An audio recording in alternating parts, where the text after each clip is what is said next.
Okay, I think everything is ready. Frank, how's that chemical compound coming? Just about done, ma'am. Hello? Is this Forensics Lab 221? Oh, wait, it's on the sign out there. Guten Tag!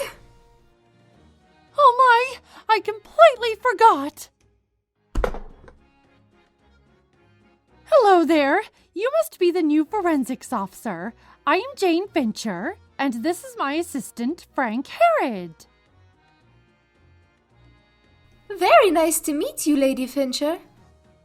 I'm Poppy Barnes. I'm so excited to work here with you guys. Oh yes, we will let you settle in. Frank and I are just working on a small case right now. Oh my! What kind of case? It's just a small thievery case. Could it be Parker Doyle? No, we don't think it's him. Right now, Frank and I are trying to determine what animal it could be based on some of the dirt that was found near the scene of the crime. Well, I can help you with that. Whoa! This dirt doesn't seem to contain a lot of organic matter, so whoever left this behind probably spends a lot of time in the Eastern province. Wow! May I see your device for a second, Poppy? Yes, ma'am. What's this pink stuff? Looks to be a dandruff, Sir Harrod. By the look of it, I would say it's probably from a raccoon. How can you determine that? The long answer is a chemistry lecture. The short answer is different animals tend to come in contact with different substances, so the chemical makeup of their skin, fur, slime, or mucus will reflect that, based upon the color of my reagent. So far I've gotten it accurate within 10% of error, thanks to my lovely beauties here. So this device you've created, it uses redox reactions to identify the chemical compounds of evidence collected from crime scenes? Yep! Ingenious! You know, this gives me a great idea. What if we made some sort of chemical or powder that could be used to detect blood, even after it was wiped away? You think we can do that? Of course we can!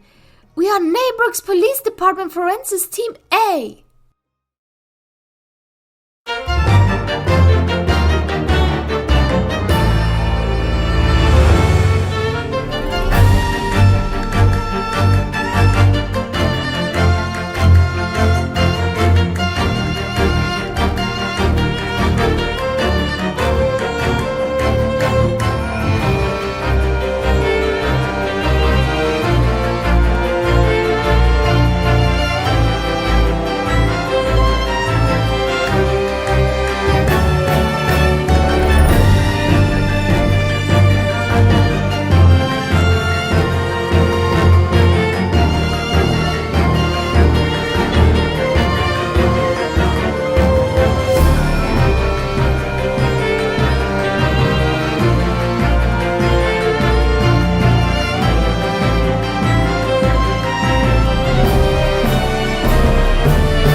What kind of war happened in here?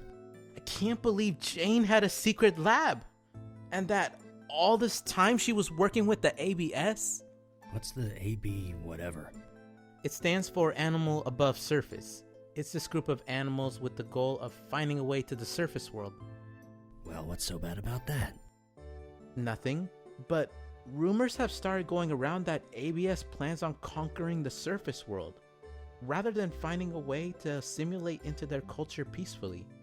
I see. Just a bunch of idiot animals who don't appreciate what they have. And judging by the stuff that Jane has laying around, I don't think this is the very friendly version of the ABS, is it?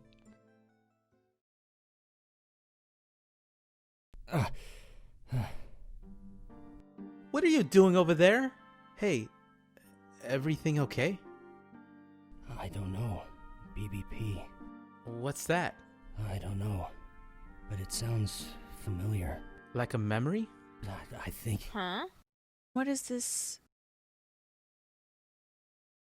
Hey, there you are. You two have some... Officer Perkins, what is going on? Oh, Mr. James Lewis, sir. I briefly left my post to chase down this citizen here for... You left your post? Yes, sir.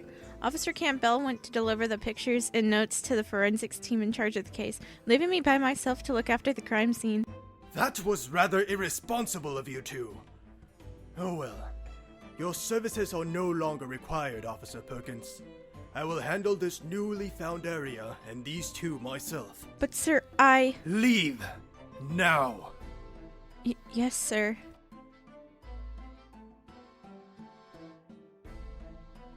Now, care to explain to me why you, Herod, a forensics investigator who is not on this case, is doing here, and with a civilian no less? I am so sorry, sir. We just happened to stumble upon this while passing through, and... Actually, we're solving the case, Mr. Wiggles. Excuse me? Oh, I'm sorry. Perhaps you don't understand my accent. Here, maybe this'll help. We're solving the case, Mr. Wiggles. You do not have the authority to speak to me that way! Oh, right. I'm so sorry. My most sincere and humble apologies. Danny, stop! That is quite enough! You two aren't solving a damn thing, because this case now falls under the ABS Investigation Syndicate, which does not include either of you. So, if you don't mind kindly butting out, I've got to try to figure out what information, if any, Dr. Fincher leaked to the scum in this sewer. The last thing I need is some diseased rat poking his nose into our affairs. You know, for an esteemed man of the law, you sure have a certain lack of eloquence, my annoying noodly friend. Don't you? Danny, shut up! Mr. Lewis, with all due respect, I work with Jane for years now. She would never do any of that. And I'm sure that up until about 5 minutes ago, you were convinced that she was a saint, weren't you? I'm sure that you thought she was the model of a perfect citizen, kind, loyal, and pure, with nothing to hide. But look around you, Herod. Everybody has demons, and everybody has secrets. And the fact that her secret involved infiltrating our operation and possibly leaking sensitive information to her criminal organization means that any chance we may have had in shutting down this illegal trafficking ring could very well have been destroyed. Look, I'm sorry, Frank, but sometimes our closest friends turn out to be our greatest enemies. We all loved Dr. Fincher, and I wanted to give her the benefit of the doubt whenever I started this investigation. However, I knew as soon as I saw this place that there would be no denying the truths we uncover here. Wow, truly remarkable, detective. I can't believe that you were able to gather all of that from a mere glance. Frank, we're clearly out of our league here, so we should just leave so that we don't bother this professional in his very important work. Oof. Hey! Oop, my apologies, friend. Here, let me get that for you. Enough of this foolishness! Both of you need to leave this area immediately and leave the investigation to the real detectives. Frank, I know you're going through a tough loss right now, and my heart is with you, but you need to get back to work. Very sorry, Sir Wiggle Noodles. We'll get out of your way now. Before we go, though, I've got to tell you, there was something you said earlier. It really spoke to me. Oh, and what was that? Oh, just that thing you said earlier about finding our enemies and our friends, and how everybody has secrets. Because you're absolutely right. Everybody has secrets. And I can't wait to find out what yours will be. I am so sorry about that, sir. Frank, don't trust that rat. He is up to something. I don't know what, but whatever it is, it can't be good. I understand, sir.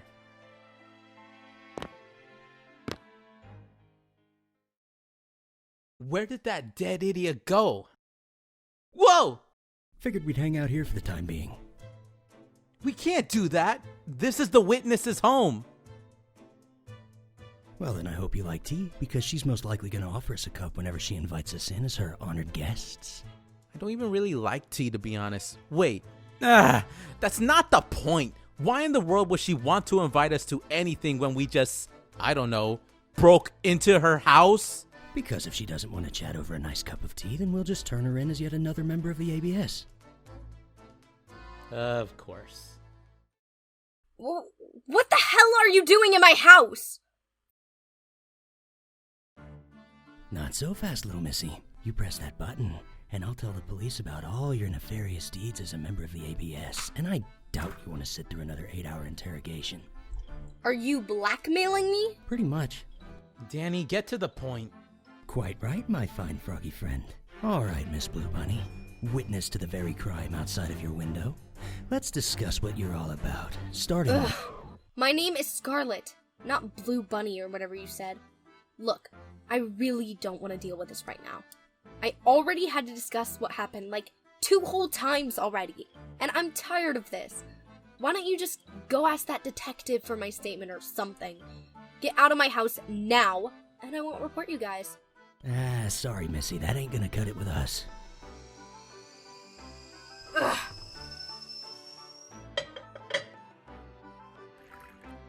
Don't you say a word. Okay, let's get this over with. What do you want to know? Just to chat with you about the odd predicament in which you find yourself. You do find it odd, do you not? My predicament? Of course. A crime happening right outside your window. Must have been terrible to see that poor girl die in such a terrible fashion. Why don't you let me know what exactly you saw? Don't spare a single detail.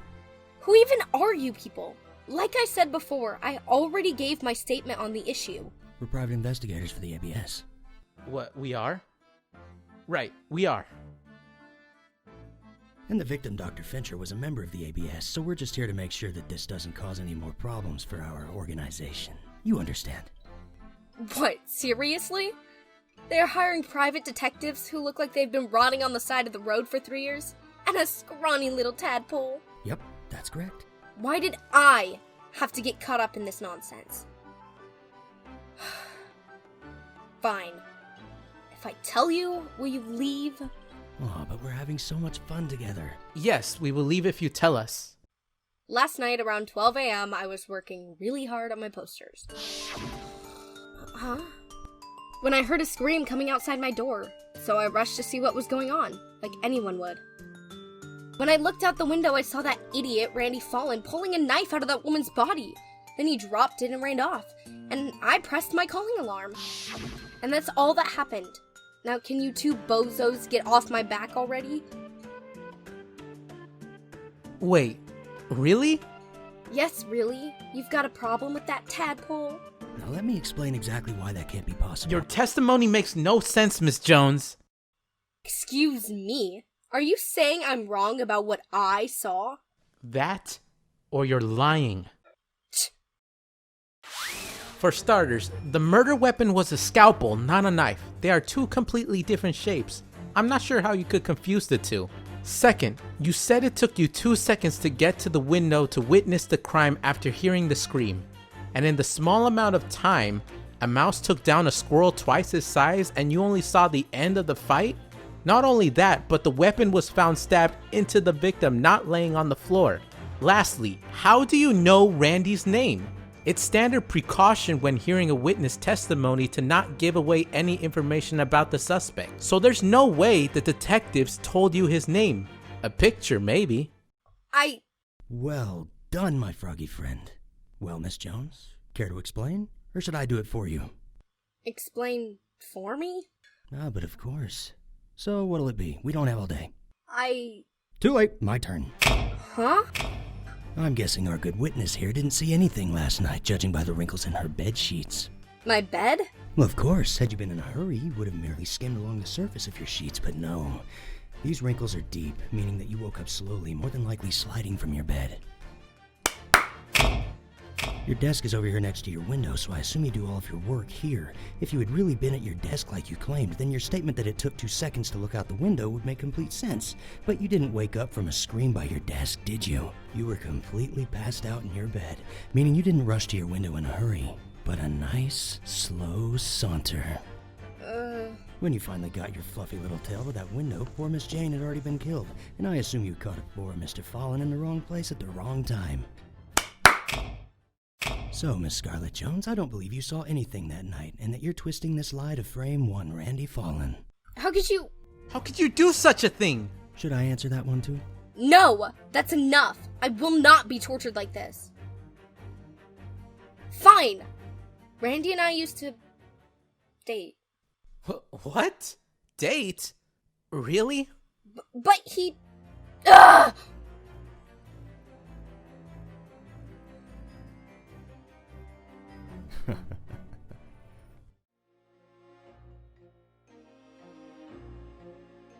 Yeah, that's Randy. Your friend is exactly right. I didn't see anything. But that squirrel laying there, dead. And Randy staring in horror, then running off. I wanted to call after him and ask what happened. But the thoughts of what he did to me came flooding back, and I'm sorry. You framed an innocent man for murder because he cheated on you? I was just so angry. I wanted him to feel the same way I felt when he ripped my heart out and stomped on it. Man, love really is pathetic, isn't it? Well, this was fun, and thank you for your honest assertion. We'll be taking our leave now. What are you talking about? She committed perjury. We can't just leave it. Well, I did make a promise not to turn her in. Besides, I think the guilt of attempting to murder an innocent man through false allegations is punishment enough, don't you? How did I try to kill him?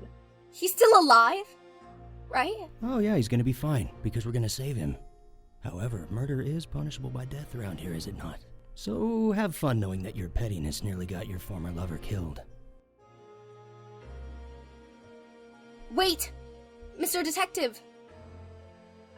I'm sorry. You're apologizing to the wrong person. I don't think you had to be so harsh with her. Ah, who cares about her? She's boring. Let's see why Jane was working for the ABS. That sounds much more interesting. We can't go back there. If James catches us... I never said we were going back. Give me your hat. Huh? How did you... I noticed you had a pocket on the side and acted accordingly. Wow. I can't believe I didn't notice. Me neither. Ah, you're lucky you're cute. Stop it. So do all hats have pockets like that? Yeah, it makes it easier to carry things around that way. Unless you carry a bag or wear a vest of some kind. Interesting. Oh! Hello, Sir Harrod. And are you... I see my reputation precedes me. Yes, it is I, the one and only Danny DeComp, world-class detective and Frankie Boy's best pal. He's not. No, I mean, aren't you? Never mind. Pleasure to meet you, Sir DeComp. Danny, please. Ooh, I like her. What are you doing here, Poppy? Shouldn't you be working with Detective Lynn Yoster and Gracie? Oh, yes, sir. It's just I can't find my blood detecting prototypes anywhere. You mean the one you were working with Jane on? Yeah, I was going to test my blood detecting samples and the prototypes she and I built together to help solve this case, but they've both gone missing. You mean the prototype that looks like a gun? Yeah, that's the one. I was going to meet with Lady Price to see if I left it with her when I went to work on a different case with her. Oh yeah, I forgot you went to help Prosecutor Elizabeth yesterday. With her all day, hmm? Oh yeah, Sir DeComp. Lady Price and I get to work on the most amazing case. I've gotten to use all kinds of fun experimental knickknacks to help find an infamous serial killer. It's all so exciting. Serial killer, you say? Let's focus on the case at hand, guys. Yes, of course, sir. Sorry about that. Well, I'm glad I bumped into you two, but I've really got to find my samples. Maybe we could use them for the case, yeah? I just hope it isn't too late. That poor mouse. Yeah. Alright. Bye, Sir Harrod. And bye, Sir DeComp. Huh. Missing prototypes. You think it's related to the case? No clue. Don't you know everything, though? Frank, you flatter me. That girl, though. Was she really working all day yesterday? You don't suspect Poppy, do you? Frank, We're never gonna solve this case if you keep thinking everyone is innocent. You're a thinker, so use your mind, not your heart. We need to talk to Detective Lynn Yoster. That's the spirit, Squishy. What an interesting case this is.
How could you do such a thing? She was innocent!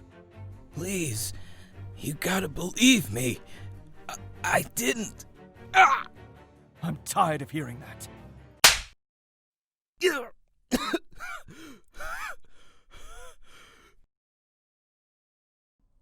Enough!